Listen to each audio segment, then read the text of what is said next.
hosted by Avid and Donorschoose.org. Thank you so much for joining us today. Now, to get us started, I'm just going to give you a little bit of housekeeping.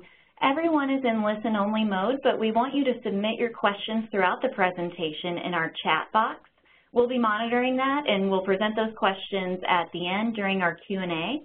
And today's session is being recorded, so we'll be sure to send this out to you, and it'll also be available on avid.org.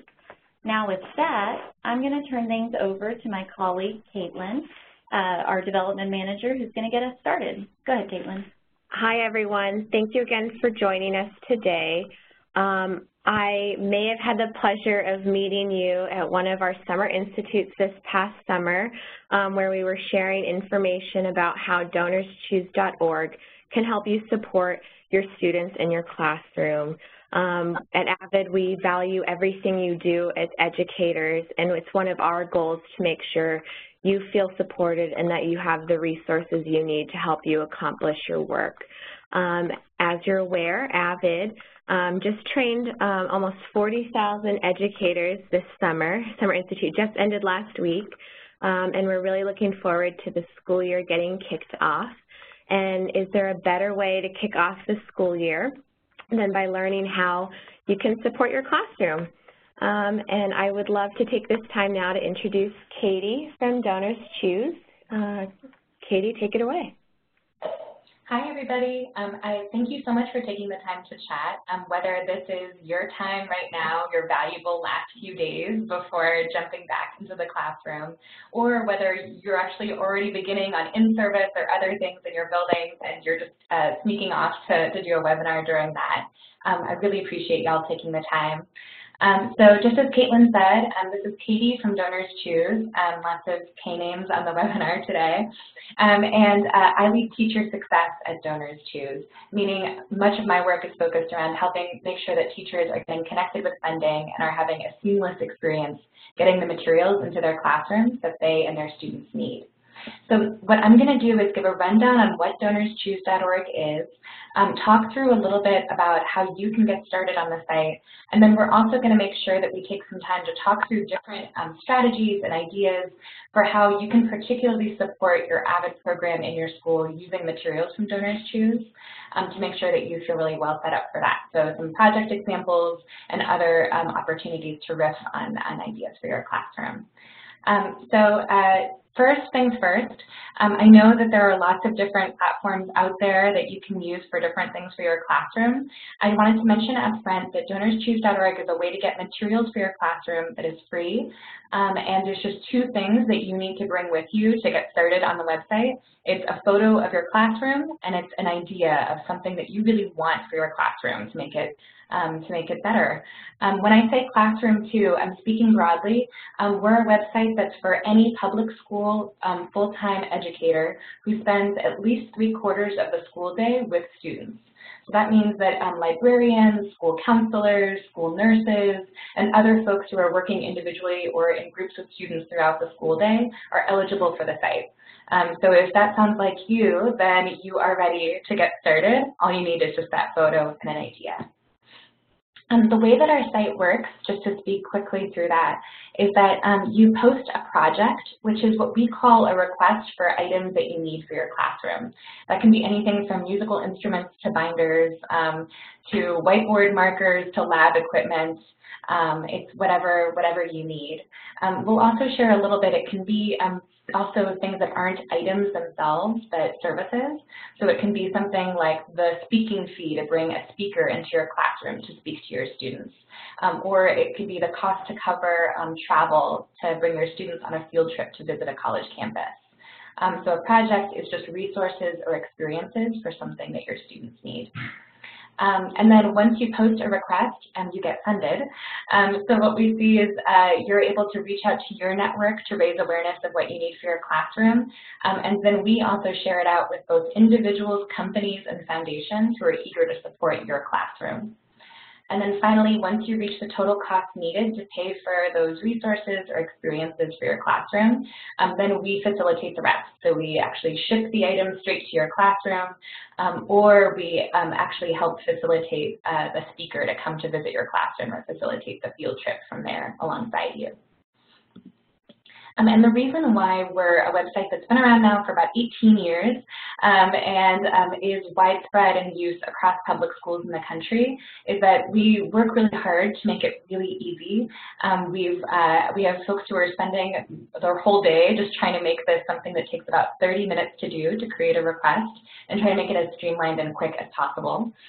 We also are able to connect you with donors and partners, so companies, foundations, who you wouldn't ordinarily be able to reach just by creating something like a GoFundMe or something like that. So 75% of all the dollars on our site come from people who aren't going to know you individually. They just care about the mission of your classroom and what you're trying to achieve.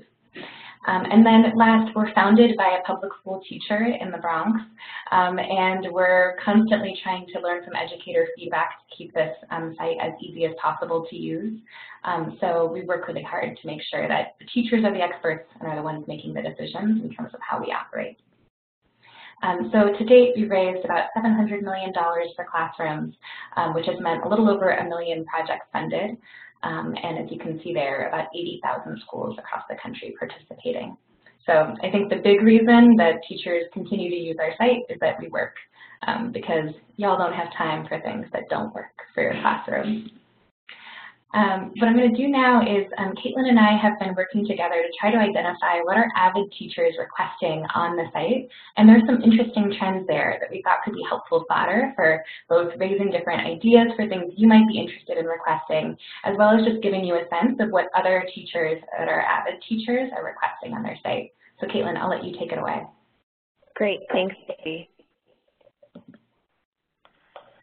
So, did you know the first Donorschoose.org project from an Avid coordinator was in 2005, and that teacher sought a class set of Western philosophy books to supplement her existing reading list and to drive high-quality discussion in class. In 2017, teachers from 170 schools requested $225,000 in materials to support their classrooms and students. And over the last 3 years, Avid educators have represented 374 schools across 18 states with their Donorschoose.org projects. Okay. And this chart provides a breakdown of what requests have looked like for Avid educators. So two categories make up the largest percentage of requests. Those are classroom basics and technology. So when we're talking classroom basics, we're looking at whiteboards, binders, markers, supplies and materials that your students will use every day. And then when we think about technology, you know, we think of maybe tablets that can help with your tutorials, computers, other pieces of technology that help with collaboration and just with your lessons overall. And something that's really exciting is that beginning this past year, Donorschoose.org is allowing you to create a project seeking support for professional development. So with that, you can begin planning projects to support your Avid professional development. So, you know, for example, next year at Summer Institute, if there's a strand you really want to attend, like digital teaching and learning, you could create a project on Donorschoose.org and you know, raise the funds to send yourself to Summer Institute if your site doesn't have it in the budget. And Donorschoose.org will also let you seek support for costs such as transportation, meals, and lodging. So that's another wonderful opportunity that they extend to educators. And I will kick it back to Katie. Definitely, thanks. And yeah, I'm really excited about the professional development piece. If folks do have questions about professional development projects, how do you request professional development? What are other things that teachers are requesting for professional development? I'm happy to talk through those. We'll have some time for questions at the very end. But here's also just a few example projects to give you a sense of when I talk about a project, what am I talking about, and what teachers are requesting. So you can see here, this is an example of a project. This teacher, Mrs. Nesbitt, requested about $180 worth of highlighters, pencils, and dry erase markers. What that meant was that she put up that request with the individual highlighters, pencils, and dry erase markers she needed. Once she got $180 in donations, then we ordered the highlighters, pencils, and dry erase markers and shipped them to her classroom. So this ended up being useful for her. We always ask teachers afterwards to tell us how the materials worked out, and they put up some discussions and stories of how it played out in the classroom. This was one that really did the trick for Mrs. Nesbitt. The whiteboards are something that her students particularly like. And you can see it followed through here. This teacher had a larger project. This is $780 worth, Ms. Bloom did, for whiteboards and markers to start building her class set. This was her first time, it looks like, that she was teaching Avid, so she really wanted to start fresh. And then here's a teacher who requested Chromebooks. You can see this is a slightly larger request as well. In this case, it was for college and financial aid applications. And then finally, here's a teacher who did some big celebrations for college signing day and requested party supplies, decorations, snacks. So all of these are just a few sample requests for things that you can feel free to jog any inspiration there and follow that through in your project. But this kind of gives some color to the trends that Caitlin was sharing. Supplies is something that I know right now I'm sure are on many of your minds, but there are also other things too, like these decorations, technology, and other things. So here's how you actually can create your own request. I'm going to go through these steps, and if you're in front of a computer, as I'm sure most of you are, feel free to follow along, only because we'll have questions at the end. So if you hit any snags as you're actually exploring and getting started on the site, I'm happy to be your sister in arms, talking you through any of those snags in the tail part of this. And so the way it works is you just go to donorschoose.org/teachers. And what you're going to be doing is creating an account that's affiliated with your school. So we validate that it's a public school that meets our criteria, meaning that it is a public school that is, has an address that we've verified. And that's going to be the school that lives with your account. You can change it if you later on move schools, but as soon as you affiliate it, it will be where you'll be getting all of the items that you receive. From there, you go in and you actually create a project. You can see here a few different types of projects you can create. You're by and large going to be creating standard requests, meaning you're just going to be requesting individual items or experiences like field trips that you need. But there are some other options that you can feel free to explore over time. Professional development, Caitlin already talked a little bit about, and student-led projects are something that we see some teachers in high school and middle school get especially excited about, where the way that that works is that your students actually come up with an idea for something that they want at their school, and you help coach them through it. So if they want to create a club, it kind of becomes a persuasive writing assignment where they can go forward and describe how this club is going to be really impactful at their school, and then you just mentor them in the process of getting that club or that project started. You describe your students as part of your project and upload a classroom photo. Classroom photo just needs to capture the energy of your classroom. It doesn't need to be a specific image of students or something like that, especially if your district's photo safety guidelines suggest that you don't put photos of your students' faces online, or if you don't have permission slips from your students. I recommend taking a photo that's a little bit further away, or maybe even is just capturing the bulletin boards or other art in your classroom that seems to capture what your classroom is all about. Other teachers sometimes also find it helpful to capture events, so an assembly or a debate or something like that that really captures the energy of what you and your school is all about. And then from there you go shopping. So the way that this works is it's just like online shopping. We've partnered with about 16 different vendors, ranging from Amazon to Best Buy to, Lakeshore Learning and a few others. So that way what you do is you just click on one of these vendors when you're creating a project on our site. You create a list of the materials that you're needing across those vendors, and then you just export it back to your project. We'll coach you through all of those steps. So it's basically like you go shopping, like our registry, and then you just get it added to your project. What that helps us do is order the exact item that you're looking for and ship that exact item to your classroom. So you won't just get whiteboard markers, you'll get exactly that set of 45 whiteboard markers in the color that you selected from Amazon. By and large, for most of these projects, we suggest keeping it under $600. And then, as you saw from some of those examples, some folks go a little over, a little under, but the lower cost of your project, the more easily you'll get it funded quickly and get those items shipped to your classroom faster. From there, you describe how these materials are going to make a difference in your classroom. This is an opportunity to really give some insight into what makes your classroom special and how these materials are really going to help your students excel. And that's it. From there, one thing I'll mention is this takes about 30 minutes. You'll see it's basically writing a couple of paragraphs and then going shopping for individual items. From there, what will happen is we have a team of teacher volunteers who will read over your project, make sure that you've not including any identifying information for your students, that these materials look like they're ones that have an authentic classroom impact, so it's nothing that could be potentially dangerous. Then once your project's been reviewed, it goes live and can start accepting donations. As I mentioned earlier, donations come from two different sources.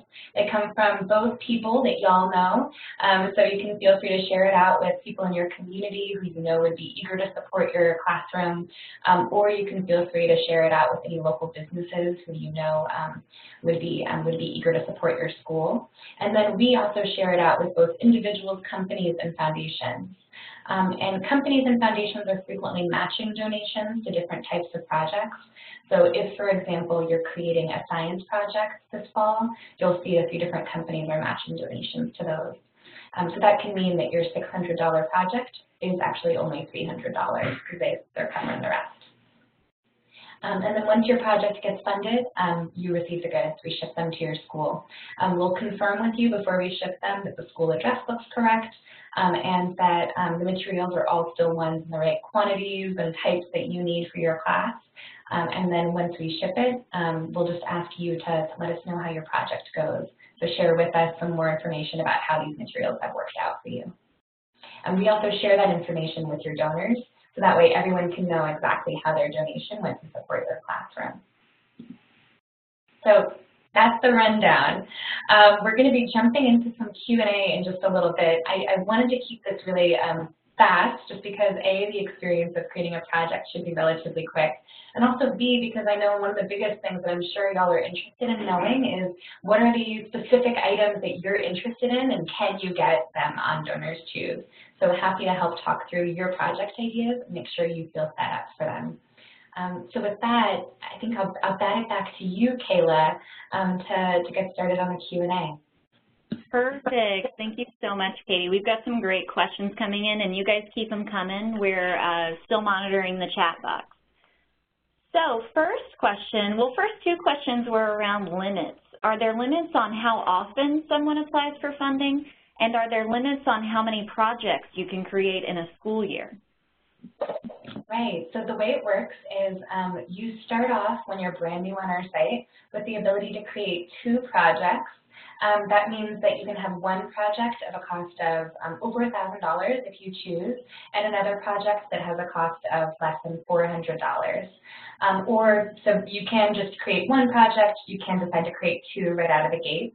As soon as you start following through with some of the steps we ask you to complete, like confirming your funding very quickly when you get funded, thanking your donors quickly so that your donors get to see how the materials worked out in the classroom, then you get to unlock more and more projects over time.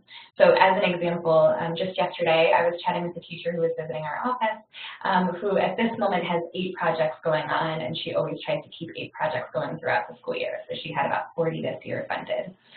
So over time, as you're continuing to be really reliable in processing donated materials from our site and thanking your donors, you have the ability to unlock more projects. What I'd suggest is for your first project, just create one request of up to $600 worth of materials just while you're learning the ropes. And then after having that first one finished off, you'll, I think, then suddenly start seeing new project ideas emerge out of the woodwork every day. Awesome. We have so many good questions coming in. Keep them coming. Next question, Katie, is if resources are obtained using Donorschoose.org, is the resource the property of the school or of the teacher who obtained the funding? Yeah, so materials are the property of the classroom. And what that means is that it's the property of the school, that the teacher who requested the items should have kind of first dibs. The reason why we say that is if you're requesting a class set of 6 Chromebooks and you've put in the hard work of selecting them and having a project up for them, we'd like them to be the property of the classroom insofar as you're always able to have access to them whenever you'd like to use them. But what we do say is if you're going to move on from your school, so if you are going to all of a sudden have those 6 Chromebooks potentially at a new junior high, you first check in with your principal and make sure that it's good to go to take those Chromebooks with you. The reason for that is we do promise our donors that if they're giving to a project at Phipps Elementary, that those items are going to be benefiting Phipps Elementary for years to come. So if you are moving on to a new school, we'd like the principal to first sign off on that just to make sure that if you requested musical instruments that were really impactful in building a band program, that the band teacher after you is able to benefit from them if they can. So yeah, property of the classroom, and we recommend checking in with the principal if you're going to take the items with you to a new school. Awesome. We have a lot of questions around basically, is it okay to raise funds on Donorschoose.org for these things? So we've had folks in the chat ask about for professional development, for paying Avid Tutors, and even for a school garden. I love the school garden idea, and that's actually something that's trending right now. The other ideas are awesome too, but I just wanted to call out the garden in particular is something that a lot of folks are creating projects for right now, especially if you're building some sort of after-school club or something like that. So yeah, all of the things you just mentioned are just fine. The way that it works in terms of project eligibility is as long as the resources or experiences that you're requesting have a real student learning element, so they will help the students that you are requesting them for, and as long as they don't proselytize a specific religious or political viewpoint, and as long as they aren't potentially harmful to students, then you should be good to go. The last thing we do sometimes have trouble with, though, is if it's a capital improvement project. So if you're going to be actually asking for construction to take place at your school, that can be a little bit complex, and you'd want to reach out to us to see if there's another way we can process that. But yes, in terms of just requesting materials, if it sounds like it meets the criteria that I just laid out, you should be all set. And the same with classroom visitors or field trips too. Perfect, yes. Field trips was the next question. Can you speak a little more about any limits on using Donorschoose.org for professional learning, professional development? Yeah, as long as it's, so the way that we process professional development is you would actually just put up a price quote for the professional development opportunity that you're interested in going to, or a web link for that. So if you are going to be attending a conference, you would actually be putting up a verified quote or web link that shows the cost of attending that conference. And then when your project is funded, we would be ordering that for you. We'd be actually helping to make sure that you have the conference attendance that you requested. So there are some small complexities with that, only because we have a team that would actually be reviewing these and making sure that this web link or this price quote looks set. For those reasons, I'd suggest that professional development experiences isn't your first project. I'd suggest you first request materials and then over time go into requesting more complex things like a conference attendance and a bus to get there and things like that. But yeah, there are no limits in terms of the type of professional development you can seek, as long as you clearly describe the student benefit from you getting that professional development, and as long as it's a provider that we verify. Great, thanks, Katie. We have kind of a marketing question for you. Are there certain words used in projects that seem to get a better response? Yeah, we see a couple trends. One is teachers who really describe how amazing their students are. They see that benefit really well in terms of how their projects get funded. We call that asset framing. So if you're describing your students in terms that show how deeply you care for them and how much you see their unlimited potential, we see donors respond really well to that. So that's definitely a best practice. Especially if you're in a context where your students face lots of challenges, thinking about how you can make sure you frame those challenges in a way that shows that you still see their unlimited potential and that you're excited for them to be excelling and succeeding is important. The last things that we see in terms of donor interest, we have a few different ways where we are constantly evaluating what donors are giving to and then giving those donors the projects that meet their interests. So it's pretty individualized. Like we have a few donors who are constantly supporting sports projects. They love supporting sports teams in schools. And so the more they support those, the more sports projects that we're connecting them with and sending their way. But in terms of across the board, we see books projects always do pretty well. I think everyone has a fond memory of being curled up in school with a book, so those always tend to do well. We also just see that projects that have a lower cost to complete are popular with donors across the board. So projects that are under $200, for example, have a 95% chance of getting fully funded in the first 2 weeks. So if it has a cost that low, donors are pretty quick to fund those. Mm-hmm. So we have some sort of Avid-specific questions, and Caitlin, you might be able to offer some advice on this as well. Mm-hmm. Avid Weekly is a resource that we offer that provides relevant articles in different subject areas that can be used across a school site and incorporates Avid's critical reading strategies. Could something like Avid Weekly be funded through Donorschoose.org? That's a great question. Yeah, you know, that's a really important product that we offer classrooms, and cost-wise too, it's under that $600 you know, limit, not limit, but projects under $600, as Katie has shared, tend to be more successful on the site. So Avid Weekly is at about $535 for secondary classes for a whole year of material and instruction. So that should be something that is very doable to create a project for. And then, you know, just in terms of other kind of Avid items, if you're looking for wicker posters or Avid-specific materials and supplies for your classroom, you can request those through Donorschoose too. So if you wanted Avid binders for your students, or maybe an additional curriculum book to supplement the work you're doing, those are items that you can request from the site too. Another sort of Avid-specific request is funding for Avid tutors. In the Avid elective class, you have tutors who come in at least twice a week and provide support when students are doing their sort of study group tutorials. And schools get funding for that in all different ways. Is this something that would work with Donorschoose? Yeah, as long as it's something where the tutors can provide a price quote, then you can definitely put up a request for funding for those tutors. I think you would want to work closely with the principal to make sure that you're capturing that paperwork in a way that's really easy for tracking in future years. But that could definitely be something that works. An alternative too is if you go through one of the vendors that I spotlighted, which I can actually show you a little bit of that screen. AKJ Education, right there, you can see on the screen. If you go to that vendor and you search for tutor, what you can also see is there's some online one-on-one tutoring services that you can request. So if you have a few students who in particular are struggling with one content area, you can also request tutoring for them that way. So that won't be the Avid tutoring that you're talking about, which, yeah, you'd want to do through price quotes for those tutors and working closely with the principal.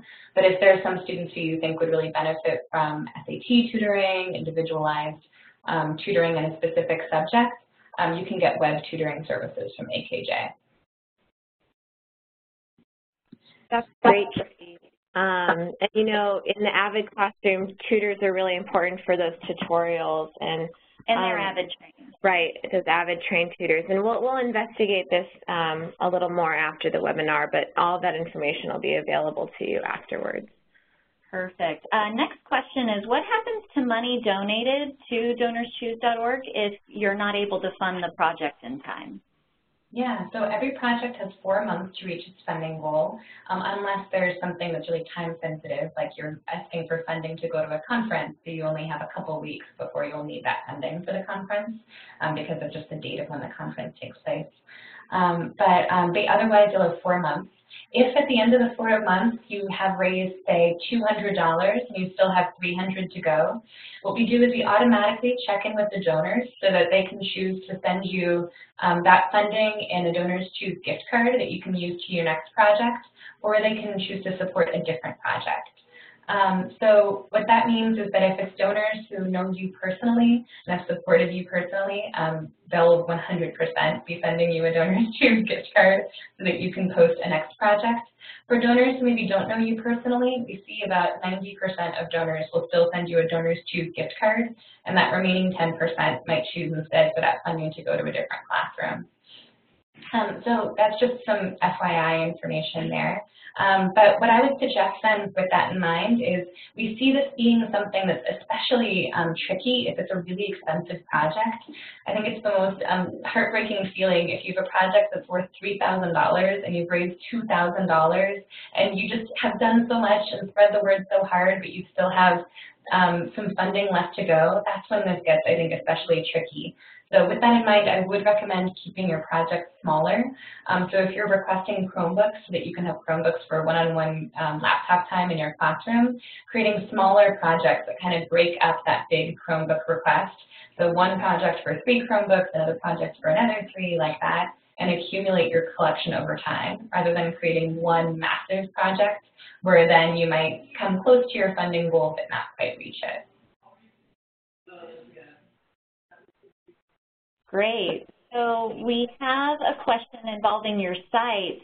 Since you just showed the slide that talks about vendors that Donorschoose.org works with, we had a participant ask, do we have to select from vendors listed on the Donorschoose website, or can we find our own places to buy things? Yeah, so for your first 2 projects, we would ask you to select from this list. The reason for that is that we have fulfillment processes with them, so that's what's able to make sure that we can ship you items really quickly, and that way you're selecting the exact item and we ship you the exact item in a way that's really streamlined. But if you have some items that are really challenging to find through these vendors, or if you're working with a specific vendor who you know and love because you've used them for your entire time on our site, then what you can do is on your 3rd Donorschoose project, you can create what we call a special request, which is when you actually put a request for an item carried by a different vendor. If you also, if that's challenging, if you kind of can't wait, you need to request that item now, you can reach out to our team at donorschoose.org/contact, and we're happy to see if we can help you with that individual vendor for your first project. We have another really good, intriguing question that was sent over to us before the presentation. Do you find that there are specific strategies that work best across socioeconomic levels, or are there any tips to help with that? So the vast majority of projects on our site are posted from teachers who are in communities where at least 60% of students receive a free or reduced price lunch. So by and large, most of our projects that are on the site are ones that are from teachers who are in Title I schools or otherwise public schools that are serving a low-income community. But we don't see any big differences in terms of fundraising strategies between students who are maybe in more affluent communities or not. I think across the board what we see are projects that are likeliest to get funded are ones where the teacher's sharing it out with their community, and they're being thoughtful about seizing opportunities of funding from companies and foundations. So what I mean by that is we always publish online when there's a company or foundation matching donations to a project, and we see that donors are way likelier to donate to projects that have matching donations, because that means they can give $100 and it goes twice as far. So I would definitely be thoughtful about making sure that you're checking to see when there are matching programs from companies and foundations, and also just making sure that you do share it out, your project, when possible, just to get some early donations and make sure that your project gets momentum right out of the gate. Awesome. Let's see, does Donorschoose.org ever offer matching funds? We do. So on every teacher's first project, you automatically get a matching promo code. It's called Liftoff or Ripple, depending on the time of year. But when you sign up and create your project, we'll give you all the details. But what it means is that any donor who enters in a special promo code when they donate to your project in its first week, see their donation get doubled and matched that way. So that's one thing. Any of you who have never created a project before, that's something that you automatically have. And if you were to create a project right now, you'd get that matching program. And then from there, we have companies and foundations who donate. This last year, it was about $70 million from companies and foundations to match projects on the site. So what that means is, for example, Dick's Sporting Goods right now is matching any donation to a sports project. As another example, the Gates Foundation this spring matched donations to professional development projects.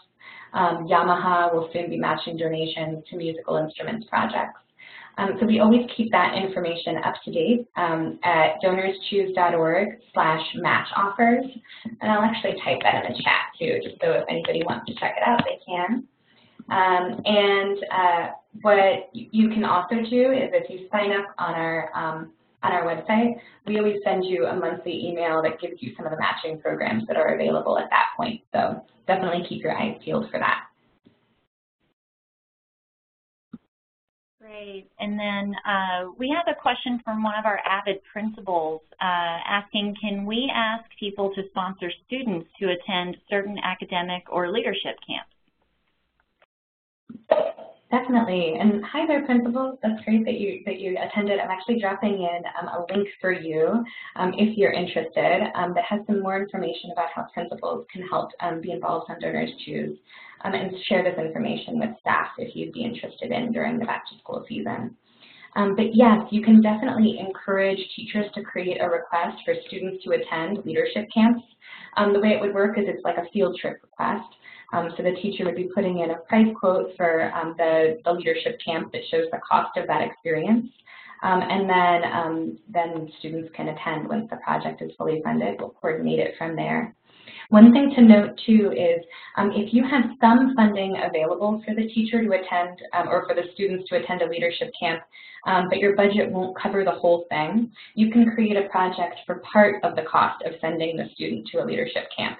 So if the camp costs $1,000 per student and you only have the budget for $200, a teacher can create a project for the remaining $800 balance to kind of defray the cost of that per pupil attendance. So there's more information about that if the teacher gets started creating a field trip project. We guide them through that process. Great. Oh, sorry, Kate, did you have more to add? Oh, no, that's it. Gotcha. So we've had a few people ask questions. Maybe they only work directly with students for part of the time and then they have other assignments at the school, or maybe they're a principal and an Avid coordinator, but they're not teaching in the classroom. Are they still able to create projects? So our site is limited to teachers who are full-time public school employed and spend the majority of their day, so 75% of their school day, working with students. So that means if that isn't you, if you are spending half the day working with students, but then the other half you're doing other work within the school that's just as important but isn't student-facing, what we suggest is tag teaming your project with a teacher who spends the majority of their day with students. So what that can mean is if you're an Avid coordinator who spends half of your day with students and then isn't eligible for our site because you don't spend 75% of your day with students, I'd recommend working with one of the teachers who you're collaborating with, have them post the project with your guidance and with your support, and then the two of you can actually help share it out together and help make sure that you're requesting the right materials together. But our site is restricted to folks who spend 3/4 of the school day with students. Gotcha. We have another question, and this is from one of our DoDEA schools. They are the military community around the world that also incorporate Avid, and they're wondering if there are any restrictions you know of around DoDEA schools or the military community as far as using Donorschoose.org. Not that I'm aware of. As long as it's public school funded, then you should be set. And I actually am not as familiar with the intricacies of funding in terms of those schools. So what I would suggest is when you go forward and actually register to create an account on our site, you'll have the opportunity to search for one of your school's names. So that can be one way just to see if it's in our database, and that means that we've already gone ahead and verified it. You're all set. But if you search for your school name and you're having some trouble finding it, there's a form there where you can check to see if your school is eligible, and we can follow up with there. You'll hear back from our team within about a day or two on whether your school is eligible for Donorschoose.org.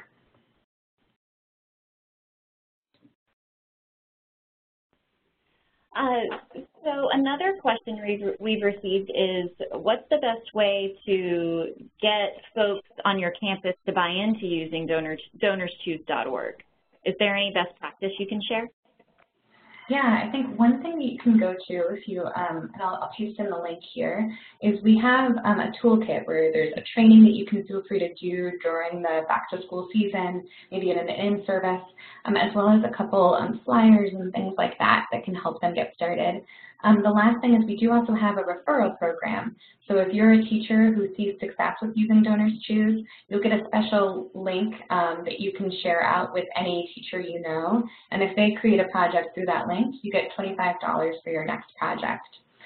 So that can be one thing that can be helpful, is that way you have some information already set up for them where you can say, I was successful on Donorschoose. If you get started through this link, I'm also happy to help you out.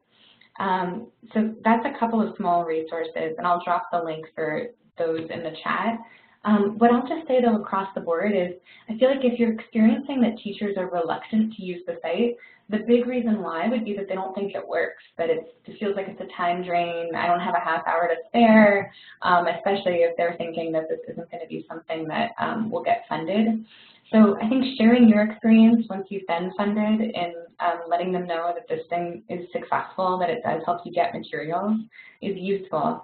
And I also just think maybe even if your time allows, having people actually get started creating a project while you're there is something that we see be really fruitful.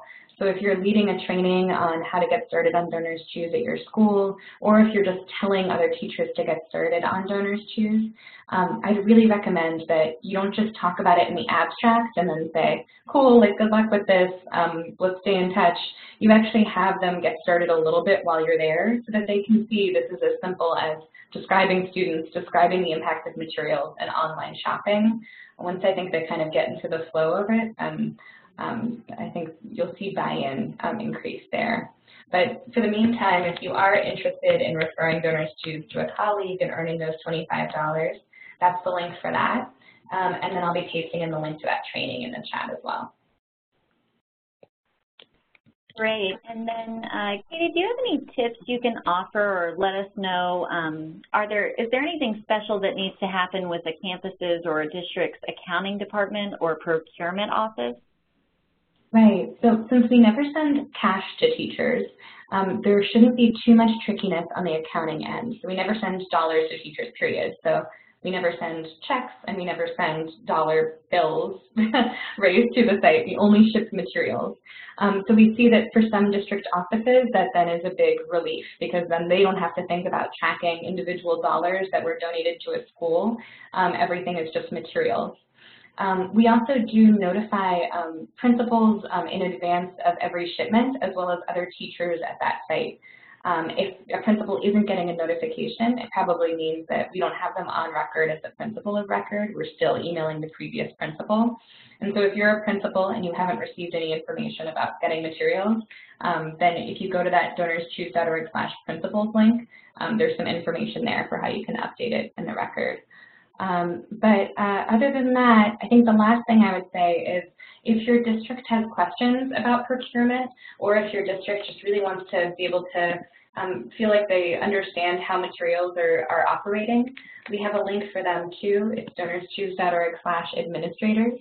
And that has some information both on how other districts manage materials received through our site, as well as information for how they can learn more about how we work.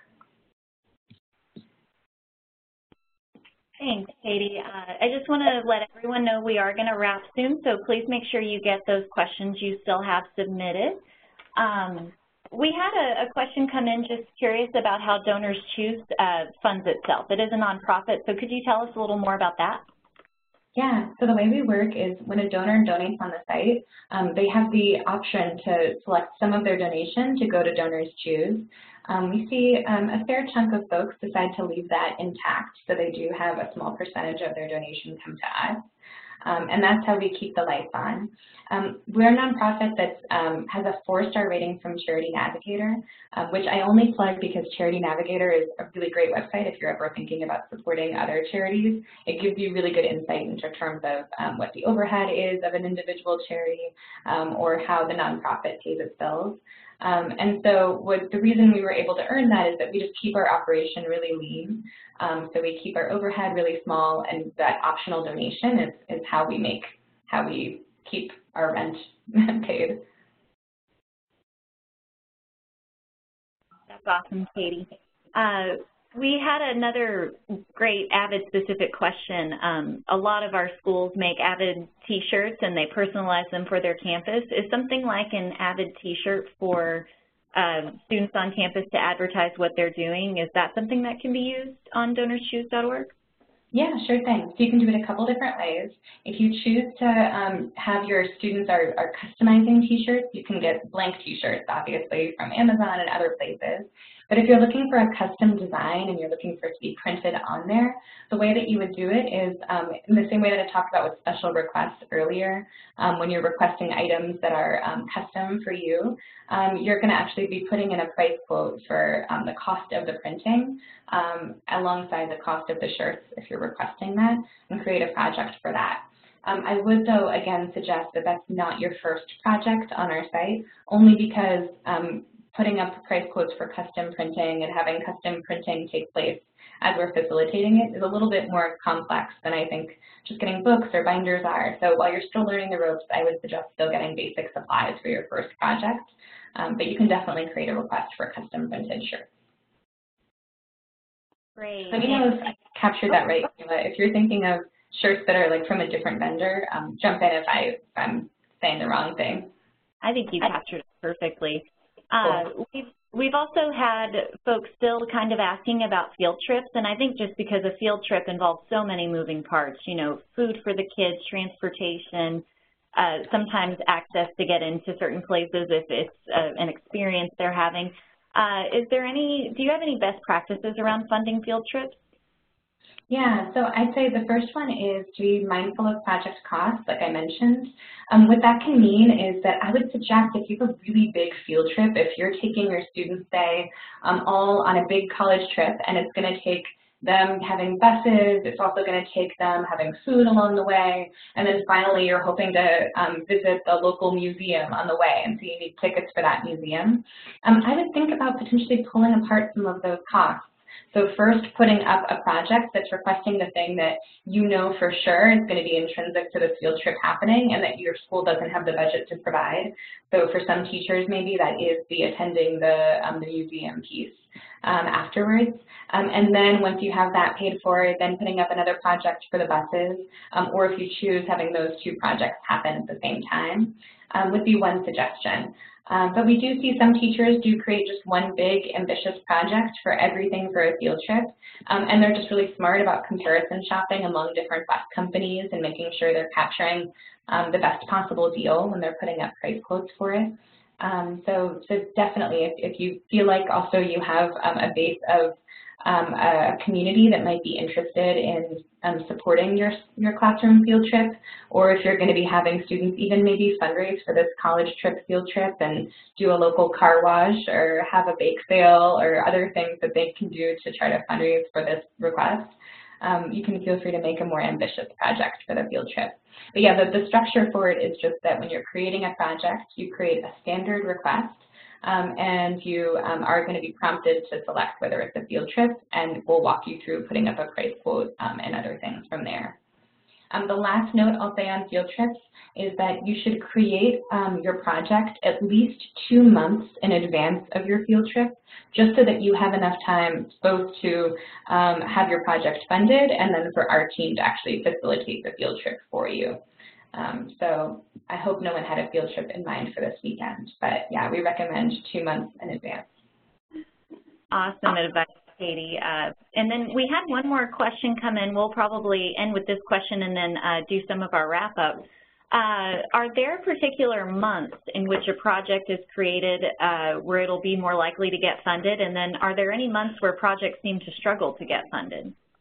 Yeah, that's interesting. It is sort of like this is in some ways at the whims of donor interests, right? So what we see is that donors who are really passionate about sports, for example, might be more likely to donate to basketball projects, and basketball is top of mind. During the Final Four, say, we saw a lot of basketball projects getting funded.